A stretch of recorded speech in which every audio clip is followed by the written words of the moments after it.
एक युवक ने विवाह के बाद 2 साल बाद परदेश जाकर व्यापार की इच्छा पिता ने स्वीकृति दी तो वह अपनी गर्भवती पत्नी को अपने माँ बाप के जिम्मे छोड़कर व्यापार को चला गया। परदेश में मेहनत से बहुत धन कमाया। 17 वर्ष धन कमाने में बीत गए तो संतुष्टि हुई और वापस घर लौटने की इच्छा हुई। पत्नी को पत्र लिखकर आने की सूचना दी और जहाज में बैठ गया। उसे जहाज में एक व्यक्ति मिला जो दुखी मन से बैठा था। सेठ ने उसकी उदासी का कारण पूछा तो उसने बताया कि इस देश में ज्ञान की कोई कद्र नहीं है। मैं यहाँ ज्ञान के सूत्र बेचने आया था पर कोई लेने को तैयार नहीं है। सेठ ने सोचा, इस देश में मैंने तो बहुत धन कमाया, यह तो मेरी कर्म भूमि है, इसका मान रखना चाहिए। उसने ज्ञान के सूत्र खरीदने की इच्छा जताई। उस व्यक्ति ने कहा, मेरे हर ज्ञान सूत्र की कीमत 500 स्वर्ण मुद्राएं हैं। सेठ को सौदा महंगा लग तो रहा था, लेकिन कर्म भूमि का मान रखने के लिए 500 मुद्राएं दे दी। व्यक्ति ने ज्ञान का पहला सूत्र दिया, कोई भी कार्य करने से पहले 2 मिनट रुककर सोच लेना। सेठ ने सूत्र अपनी किताब में लिख लिया। कई दिनों की यात्रा के बाद रात्रि के समय अपने नगर को पहुंचा। उसने सोचा, इतने सालों बाद घर लौटा हूँ, क्यों न चुपके से बिना खबर दिए सीधे पत्नी के पास पहुंचकर उसे आश्चर्य उपहार दूं।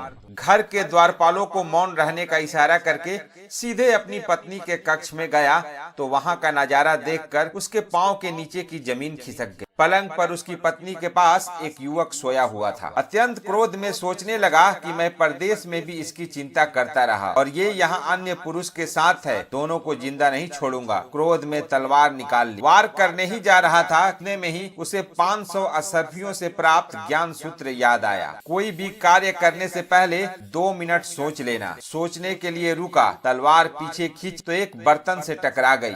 बर्तन गिरा तो पत्नी की नींद खुल गई। जैसे ही उसकी नजर अपने पति पर पड़ी, वह खुश हो गई और बोली, आपके बिना जीवन सुना सुना था, इंतजार में इतनी